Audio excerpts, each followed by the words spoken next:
Profesor del Carmen, en esta ocasión vamos a desarrollar en el curso de Historia del Perú el tema de la reconstrucción nacional. ¿Qué quiere decir el tema de la reconstrucción nacional o a partir de qué acontecimiento se dio? Este tema de la reconstrucción nacional, jóvenes alumnos, se da después,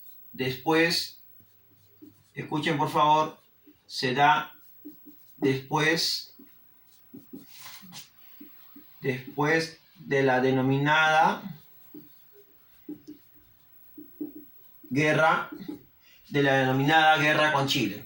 Vamos a recordar algunos antecedentes. ¿Por qué se produjo la guerra con Chile? Por el Tratado Defensivo del año de 1873, que en ese momento el presidente era Manuel Pardo y Lavalle. Segunda causa, el interés por el guano de salitre por parte de Chile. Tercera causa, el afán expansionista territorial de Chile. Y cuarta causa, el apoyo de Inglaterra directamente hacia Chile.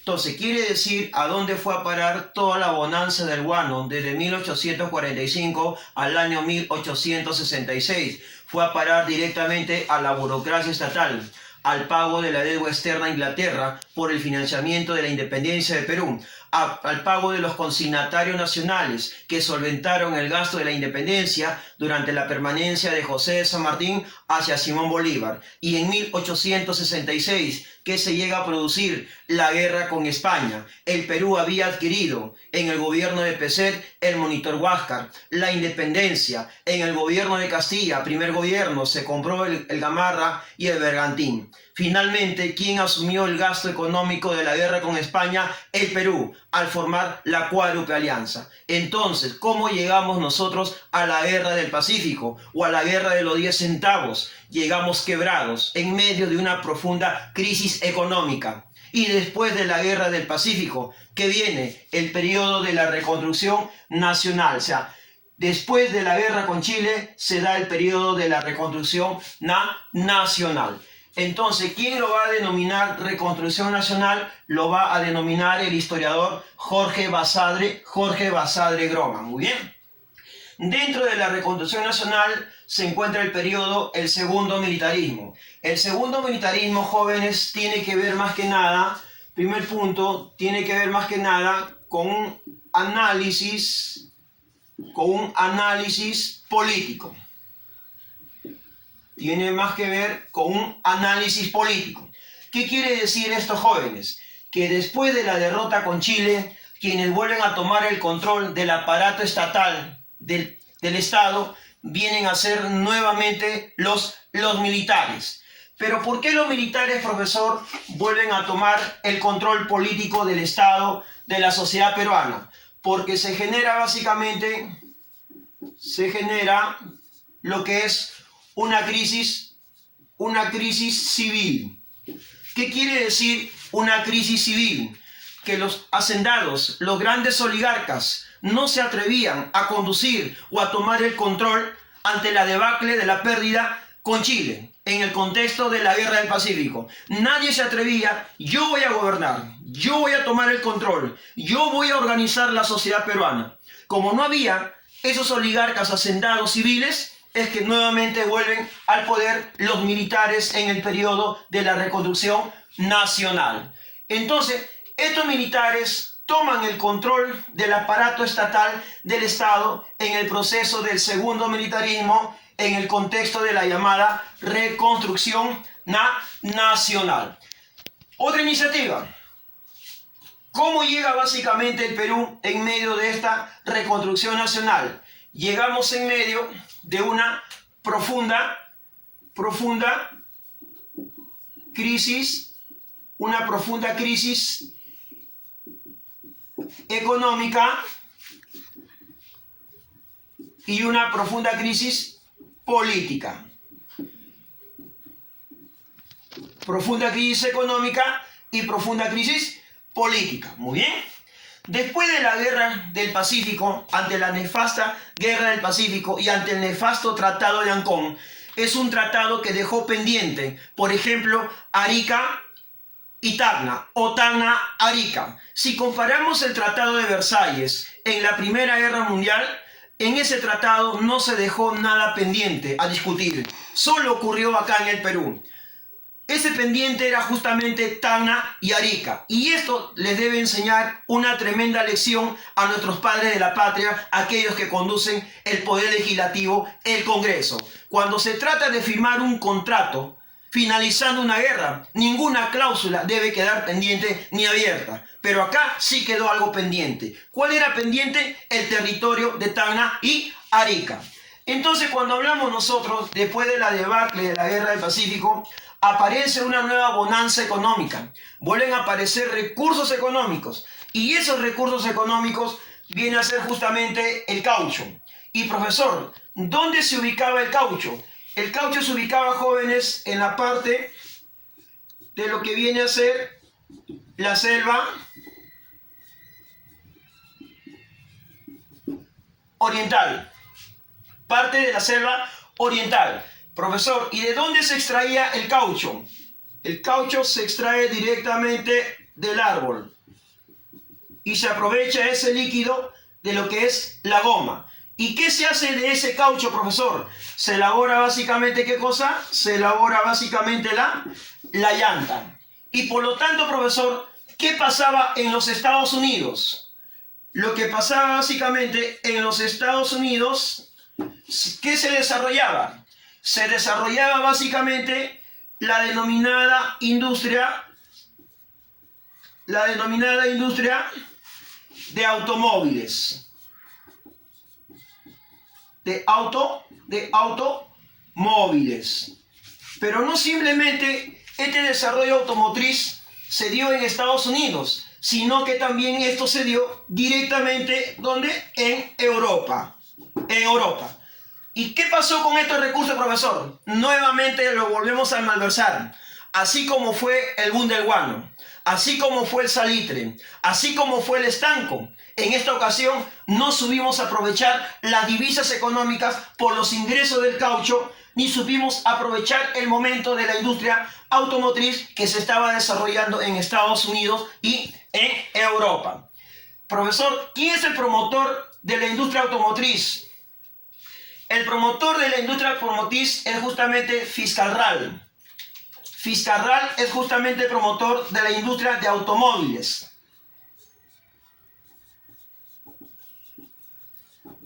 Fiscalral. Entonces quiere decir que este buen momento no se supo aprovechar. Y a lo largo de la historia, estimados alumnos tigres, hemos tenido grandes momentos del boom. Hemos tenido el boom del guano. Hemos tenido el boom de la pesca. Hemos tenido el boom de la caña y el azúcar. Hemos tenido el boom del gas natural. Y en la actualidad se ha descubierto el oro blanco, el litio, en los territorios de lo que es el Perú y el territorio de Bolivia. Hemos tenido grandes momentos para encontrar un gran desarrollo y para encontrar un gran próspero desarrollo económico y social. Entonces, profesor, ¿con qué gobierno empieza la denominada Reconstrucción Nacional? Empieza justamente con el gobierno de Miguel Iglesias, que gobierna el año 1883 al año 1885. Él viene a ser un presidente provisorio. Pero ¿sabes qué, jovencito? ¿Sabes quién le pone a él como presidente? Lo ponen los chilenos. Tanto era el poder de Chile que ejercía sobre el Perú ante la derrota del Pacífico. Chile le pone como presidente a Miguel Iglesias. Acuérdate tú que en la campaña de la Sierra, mientras que Andrés Avelino Cáceres se encontraba luchando, se encontraba derramando su sangre al lado de los montoneros campesinos, Iglesias se rinde en la parte norte en la batalla de San Pablo y establece el grito de Montán, convocando a los gamonales y terratenientes a rendirse ante la superioridad del ejército chileno. Entonces Chile lo coloca a él directamente como presidente provisorio para el año 1883, para el año 1885. ¿Cuáles serían los hechos más importantes de Miguel Iglesias? Primero, la reconstrucción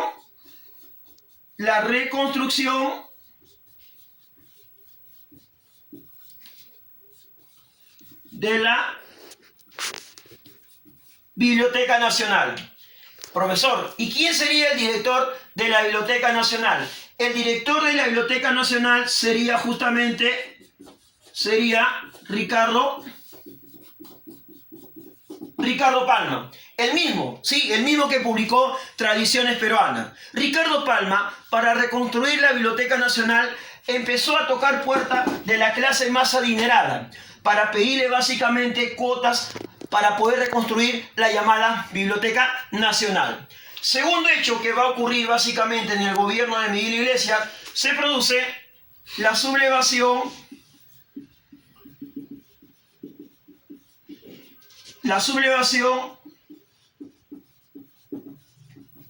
de Atusparia. ¿Dónde se dio esto, profesor?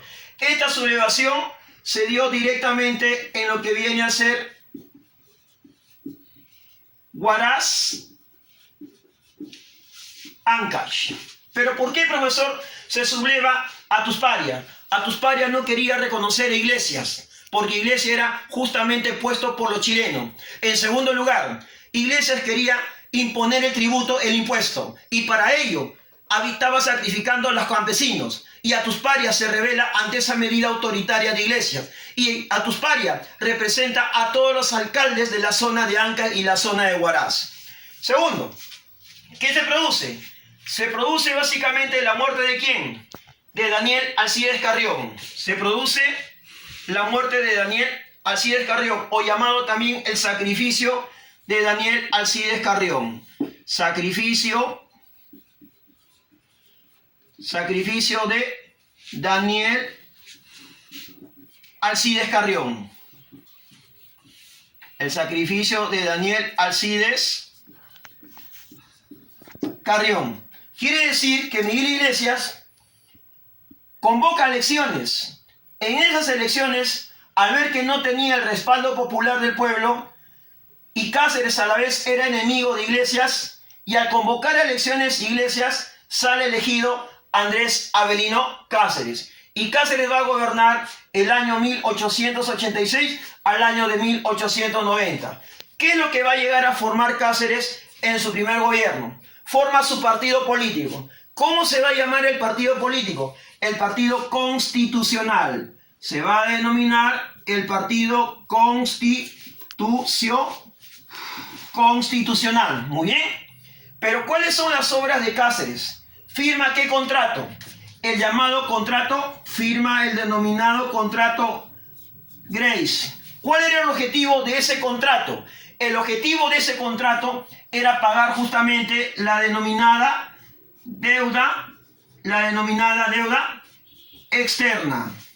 La denominada deuda externa.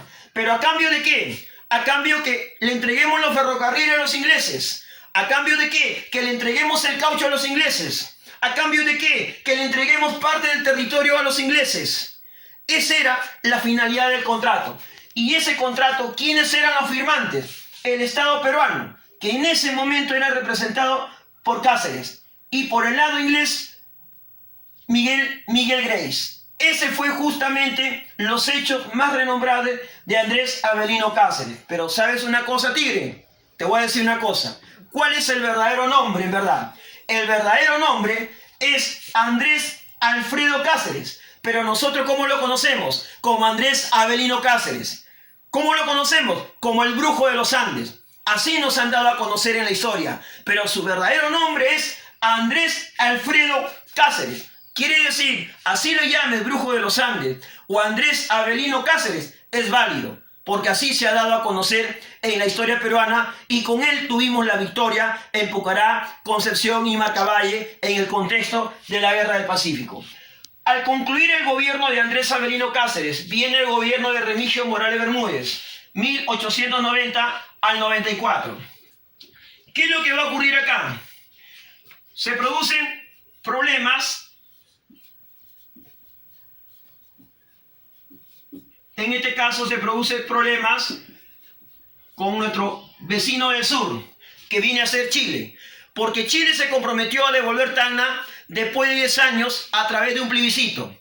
Chile no quiso respetar el plebiscito, respetar ese plebiscito. Chile quiso quedarse y Chile quiso chilenizar la zona de Tacna. Y el pueblo tacneño enarboló la bandera y canta el himno nacional del Perú. Como también va